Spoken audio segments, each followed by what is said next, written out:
UEFA ने अपना नया फॉर्मेट लॉन्च कर दिया है और हम इसके बारे में डिटेल में बात करेंगे। और जब बात चैंपियन लीग की आती है तो मिस्टर चैंपियन लीग की बात करना मेरे ख्याल में लाजमी है। अगर उसके बारे में मैं बात ना करूं तो शायद काफ़ी गलत होगा। और रियल मैड्रिड ने भी अपने पिछले 3 मैचेस में 4 पॉइंट्स गिरा दिए हैं, जो कि काफ़ी अलार्मिंग सिचुएशन है मेरे ख्याल में। कार्लोस एंसेलोटी वो भी प्रेस कॉन्फ्रेंस में आके कह रहे हैं टीम में बैलेंस फाइंड करने की ज़रूरत है।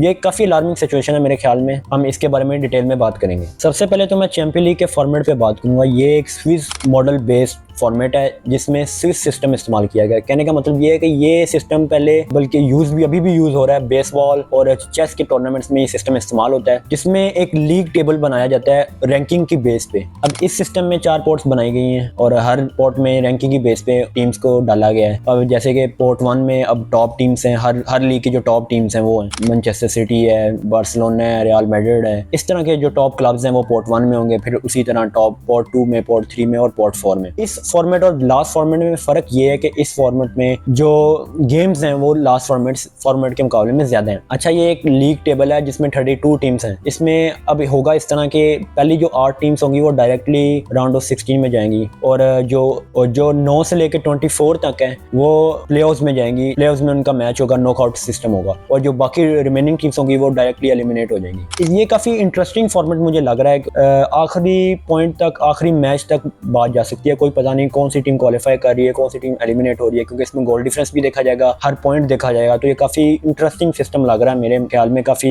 इस बार मुझे लग रहा है कि चैंपियन लीग गेम्स काफ़ी मजे की होंगी। अब यूएफए को इस नए सिस्टम लाने की एक वजह ये भी है कि पहले क्या होता था, हर चीज़ मैनुअली होती थी, तो उसमें काफ़ी ज़्यादा इल्ज़ाम लगते थे कि भाई रिग्ड सिस्टम है, लोग अपनी मर्जी से फिक्चर्स निकलवा रहे हैं, अपनी मर्जी से मैचेस सेटअप कर रहे हैं वगैरह वगैरह। और फाइनेंशियली पॉइंट ऑफ व्यू एक चीज़ था, क्योंकि अब सुपर लीग का कॉन्सेप्ट आया था जिसमें मैचेस पे पैसे ज़्यादा मिल रहे थे, पीआर सिस्टम ज़्यादा अच्छा था वगैरह वगैरह। तो उस चीज़ को भी काउंटर करने के लिए भी ये नया फॉर्मेट लाया गया। अब इसमें मैचेस ज़्यादा हैं तो ज़ाहिर बात है ज़्यादा पैसे हैं और financially point of view counter हो रहा है। और क्योंकि ये सिस्टम कंप्यूटराइज है तो काफ़ी हद तक वो रिग्ड वाला पार्ट भी कवर हो रहा है। लेकिन ज़ाहिर बात है लोग फैंस से चुप होते नहीं है, वो फिर भी कहेंगे भाई ये भी हो सकता है, कोडिंग वगैरह वगैरह की बात करने से पहले मैं एक पॉइंट क्लियर करना चाह रहा हूँ जो कि मुझे लगता है काफ़ी लोगों को पता नहीं है। सेम कंट्री के सेम क्लब एक पहले फेज में नहीं खेलेंगे। अब मैं फेज किसको कह रहा हूँ, लास्ट फॉर्मेट में ग्रुप स्टेजेस को मैं पहला फेज हम लोग कहते थे, और इसमें लीग सिस्टम है पहला फेज, तो मैं लीग सिस्टम की बात कर रहा हूँ। इसमें लीग सिस्टम के फेज में जो फिक्चर्स हैं, एक कंट्री के सेम क्लब आपस में मैचेस नहीं कर सकते। फॉर एग्जाम्पल बार्सिलोना का मैच रियल मैड्रिड से नहीं हो सकता,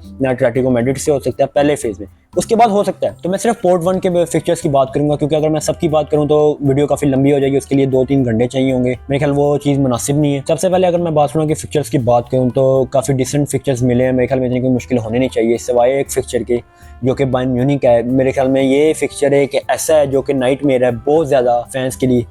पता नहीं हर दफ़ा हमें क्यों ग्रुप स्टेजेस में और पहले फेज में हमें बायर्न म्यूनिख मिल जाती है और हम एक पहली दफ़ा ही पहले जाते हैं। अब लेकिन मुझे इस बार लगता है कि बार्सिलोना के काफ़ी ज़्यादा चांसेस हैं, क्योंकि बायर्न म्यूनिख वो बायर्न म्यूनिख नहीं है जो कि हम जानते हैं। क्योंकि पहले बायर्न म्यूनिख का हम लोग नाम सुनते हैं तो ज़हन में एक रूथलेस टीम आती है जो कि किसी को भी पेल सकती है, 7-8 गोल मार सकती है।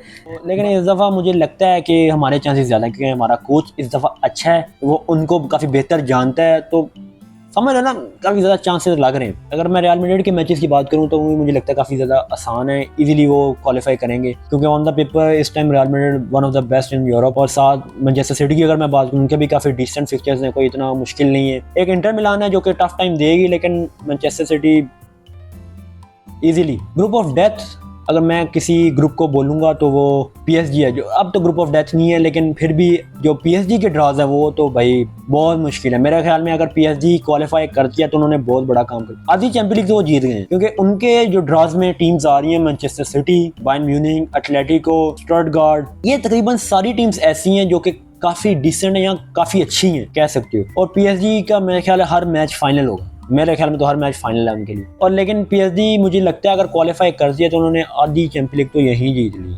उसके अलावा अगर मैं आर्सेनल के मैचेस की बात करूं तो उनके भी काफ़ी डिसेंट है, कोई इतनी मुश्किल होनी नहीं चाहिए, क्योंकि लास्ट 2 सीजन से तो आर्सेनल काफ़ी अच्छा परफॉर्म करी।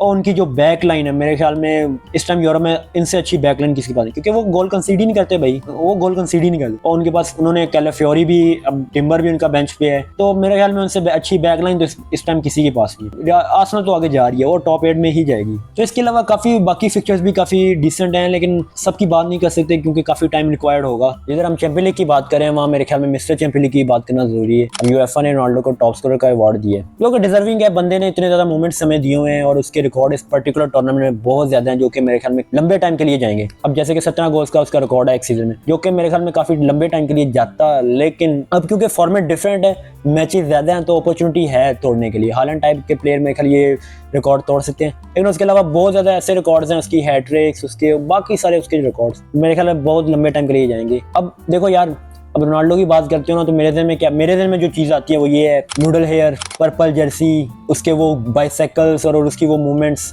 जो उसने अभी तक हमें दिए हैं। मैंने तो उसको प्राइम टाइम में देखा हुआ है, मैंने तो उसको पूरा एंजॉय किया हुआ है भाई, और काफ़ी ज़्यादा रातें उसने खराब भी मेरी की हैं। तो मेरे ख्याल यार वो हर चीज़ डिजर्व करता है, जितनी भी उसको रिकग्निशन मिल रही है, no doubt one of the best in history. और उसके बारे में यार मैं जितना भी बोलूँ कम है मेरे ख्याल में, मैं उसके लिए और क्या बोल सकता हूँ। मैं थोड़ी सी रियल मैड्रिड पे बात करना चाहूँगा। लास्ट 3 मैचेस में उनके 4 पॉइंट्स गिर चुके हैं, जो कि काफ़ी अलार्मिंग सिचुएशन है। अब कार्लोस एंसेलोटी भी प्रेस कॉन्फ्रेंस में आके कह रहे हैं कि भाई बैलेंस नहीं है टीम में, मिडफील्ड में बैलेंस नहीं है, जो कि मेरे ख्याल में काफ़ी सही बात है। उनकी मिडफील्ड में बैलेंस नहीं है, कोई क्रिएटिविटी नजर नहीं आ रही, क्रूज की कमी बहुत ज़्यादा खल रही है मेरे ख्याल में। अब रियल मैड्रिड की मिडफील्ड में चुआमेनी, वल्वार्डे, ये क्रिएटिव प्लेयर तो नहीं है, ये वो काम तो नहीं कर सकते ना। इस वक्त मुझे जो लगता है रियल मैड्रिड के स्क्वाड में एक ही बंदा ऐसा है जो वो क्रिएटिविटी, वो चीज़ें ला सकता है, वो है आर्डा गुलर, क्योंकि मैंने उसको यूरो कप में देखा है, वो बंदे में क्रिएटिविटी है और वो पास, उसका वो विजन है, वो पासिस कर सकता है। अब इधर लोग एम्बापे को क्रिटिसाइज करते हैं कि वो रन्स नहीं दे रहा, वो फ्लॉप है, वो गोल्स नहीं मार रहा वगैरह। भाई वो बंदा क्या करे जब उसको कोई बॉल नहीं डालेगा। अब एक और पॉइंट लोग क्रिटिसाइज करते हैं कि भाई हर बंदे को लेफ्ट विंग जाना है,